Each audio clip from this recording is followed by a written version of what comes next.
Já houve muitos concorrentes ao título de melhor caça da Segunda Guerra Mundial. Mas poucos se comparavam ao poder do P-51 Mustang.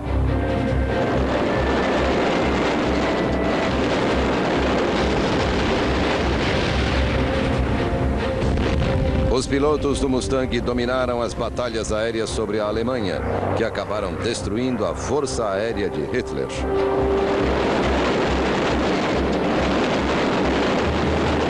It's one-to-one combat, and you got to be aggressive. If you think you're going to be defensive in a fighter plane, you're lost. I wanted to be the tip of the spear. I thought that was the right place to be.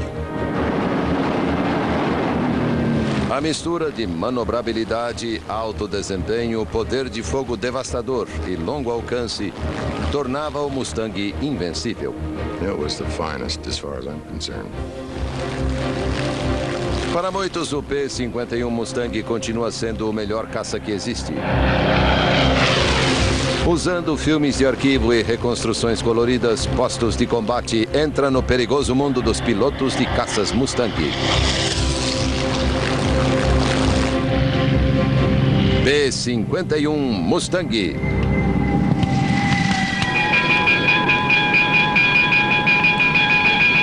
No final do verão de 1940, a Força Aérea Britânica travava um combate fatal contra a Força Aérea Alemã, que ficou conhecido como a Batalha da Grã-Bretanha. A situação era crítica. Os caças Spitfire e Hurricane britânicos eram bons, mas não estavam sendo construídos a tempo de impedir uma invasão alemã. A solução era importar caças dos Estados Unidos. We soldiered on almost alone.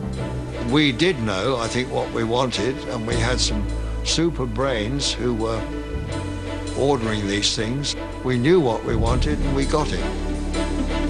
A empresa de aviação North American já tinha um projeto para um novo caça de alto desempenho e longo alcance.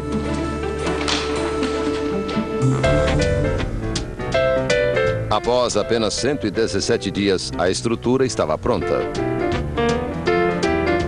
Era um avião esguio e aerodinâmico que atingiu 615 km por hora nos primeiros testes, tornando-o mais veloz que o Spitfire em baixa altitude, apesar de carregar o dobro de combustível que dava a ele o dobro de alcance.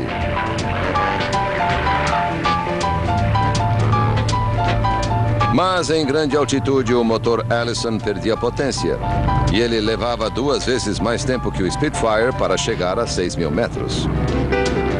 Embora ele não fosse adequado para combate em grande altitude, a velocidade e o longo alcance o tornavam o avião ideal para missões de ataque em baixa altitude. A Força Aérea Britânica encomendou 620 aeronaves que foram batizadas de Mustang. That's a wild horse, isn't it? It didn't have wild traits. It was a good airplane. And, but Mustang is, I mean, everybody would like a good Mustang horse. Yes, good name for it. This is the Mustang, the fastest Army cooperation aircraft in the world. They've already been in action, ground-strafing the enemy in the Axis-occupied countries across the English Channel. The RAF pilots like them. German soldiers in northern France do not. Os americanos demonstraram pouco interesse pela nova arma que haviam criado para os britânicos. Eles não queriam entrar na guerra que estava devastando a Europa. Mas em dezembro de 1941, o curso da Segunda Guerra mudou quando o Japão atacou Pearl Harbor e os Estados Unidos entraram na guerra. As forças aliadas concordaram que a prioridade seria derrotar Hitler na Europa.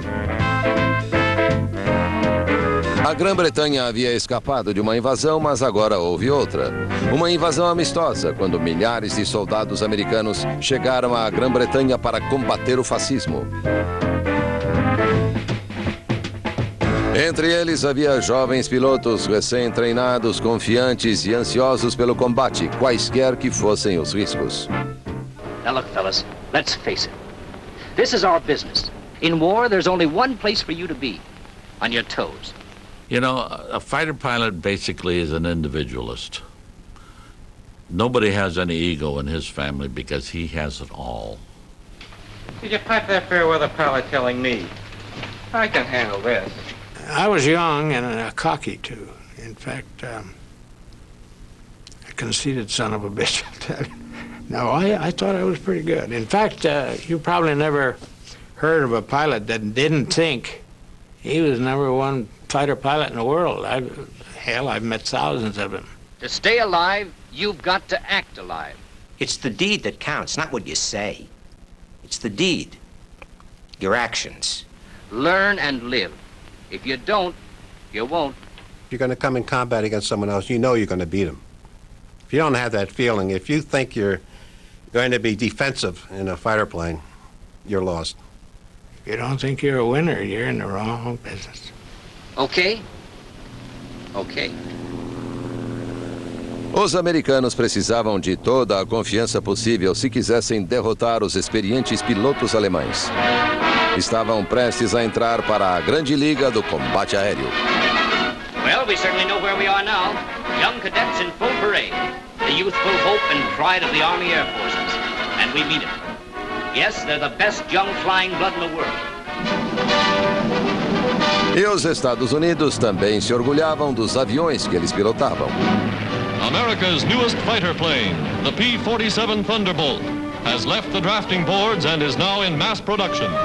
O principal concorrente ao título de melhor caça americano era o P-47 Thunderbolt. Era enorme e pesava mais de 8 toneladas.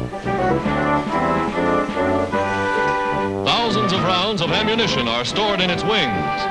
Guns are tested on the ground. Thunderbolts in name, they pack thunderbolts of firepower. Em baixa altitude, o peso do Thunderbolt limitava seu desempenho. Mas quanto maior a altitude, melhor ele voava e mais superava os caças alemães. Mas o imenso motor do Thunderbolt gastava mais de 4,5 litros de combustível a cada 30 segundos, o que limitava seu alcance.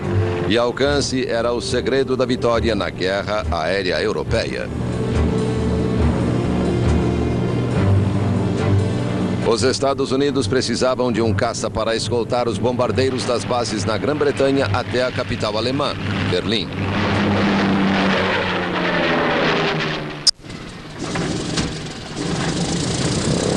No verão de 1943, os aliados lançaram uma ofensiva de bombardeios contra a Alemanha.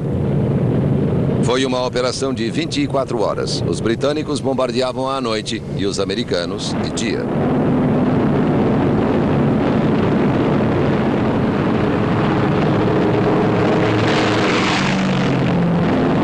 A campanha americana havia sido baseada na crença de que os bombardeiros Flying Fortress e Liberator podiam se defender dos caças alemães.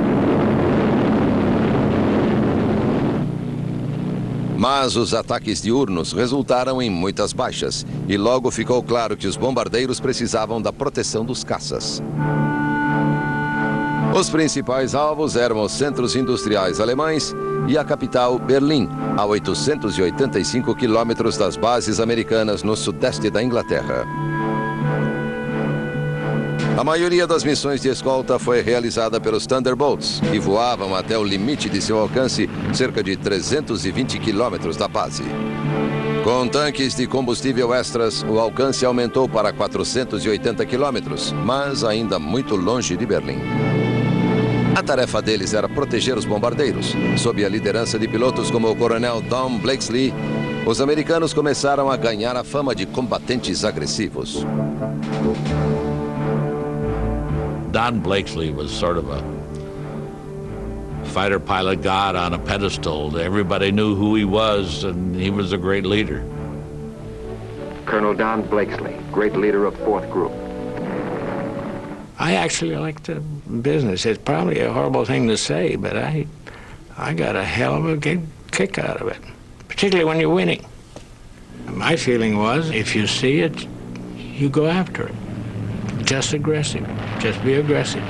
And it worked.